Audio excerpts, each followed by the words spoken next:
অদম্য সাহসী সন্তানেরা, যারা আমাদের পূর্বসূরি, তারা পথ দেখিয়ে দিয়েছে কিভাবে অধিকার আদায় করতে হয়, কিভাবে অন্যায় সিদ্ধান্তের বিরুদ্ধে নিজ জাতির যে প্রয়োজনীয় যে অধিকার, সে অধিকার কিভাবে বাস্তবায়িত করতে হয়, এবং সেটি আমাদেরকে যুগে যুগে প্রেরণা দিয়েছে। দশকের পর দশক আমরা সকল অন্যায়ের বিরুদ্ধে, ঔপনিবেশিক শক্তি পাকিস্তানের এবং তারপরে দেশীয় দানবীয় শক্তি, একদলীয় ভয়ঙ্কর রাক্ষসী শক্তির বিরুদ্ধে আমরা বারবার রুখে দাঁড়িয়েছি। অকাতরে জীবন দিয়ে আমরা স্বাধীনতা এবং গণতন্ত্রের গৌরবকে রক্ষা করার প্রচেষ্টা চালিয়েছি। তাই এই জাতিকে নানাভাবে, সে দেশীয় শোষক এবং দানবীয় শক্তি হোক আর বিদেশি শক্তি হোক, কেউ আমাদের যে অন্তরের, আমাদের ভেতরের যে সাহস, যে বীরত্ব, এই বীরত্বকে কখনোই দুর্বল করতে পারেনি, বরং সকল অত্যাচার, উৎপীড়ন, নিপীড়ন, গুম, খুন, গুপ্ত হত্যা, অসংখ্য মামলা, কারা নিপীড়ন, নির্যাতন, আয়নাঘর সবকিছুকে অতিক্রম করে অবশেষে জনগণই বিজয় লাভ করেছে, গণতান্ত্রিক শক্তি বিজয় লাভ করেছে।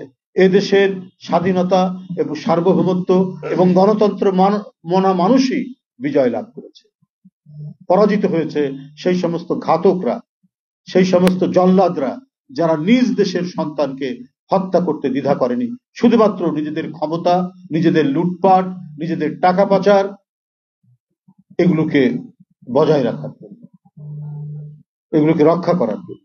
কিন্তু আলটিমেটলি চূড়ান্ত ভাবে যে তারা যে সে রক্ষা পায় না, তাদেরকে যে পালিয়ে যেতে হয়, সেটির প্রমাণ আমরা পেয়েছি 5ই আগস্টে 2024 সালে। সুতরাং আবারও যদি কেউ মনে করে কোনোভাবে এত আত্মদানের মধ্যে দিয়ে বিএনপি এবং গণতান্ত্রিক রাজনৈতিক দলগুলো 15 বছর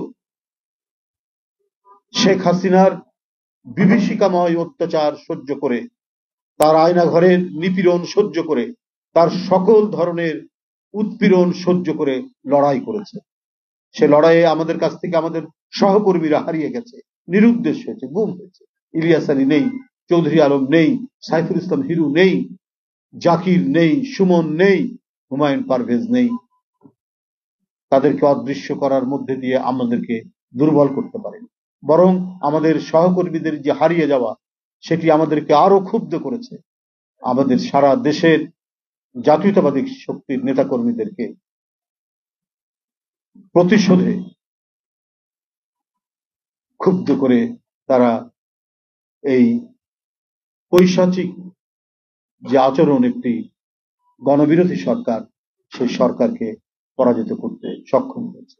যাই হোক, আমরা সকল সময়ে আজকে 52-এর পর থেকে কয়েক দশক ব্যাপী আমরা পালন করে আসছি 21শে ফেব্রুয়ারি। 21শে ফেব্রুয়ারির চেতনা, এটি অম্লান চেতনা।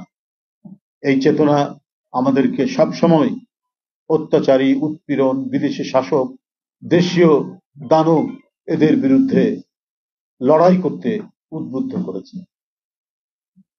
তাই 21শে ফেব্রুয়ারি আমাদেরকে নানাভাবে, নানা দিক থেকে আমাদেরকে প্রেরণা জাগায়, আমাদেরকে উদ্বুদ্ধ করে, এবং আমরা প্রতি বছরই এটি আমরা পালন করি অত্যন্ত সগৌরবে। এটি যেমন একটি দুঃখের দিন, আবার এটি এ দেশবাসীর, এ জাতির একটি গৌরবের দিন। কি করে নিজের বুক দিয়ে হানাদার বাহিনীর বুলেটকে প্রতিহত করতে হয়, সে শিক্ষাও আমরা 21শে ফেব্রুয়ারি থেকে পেয়েছি।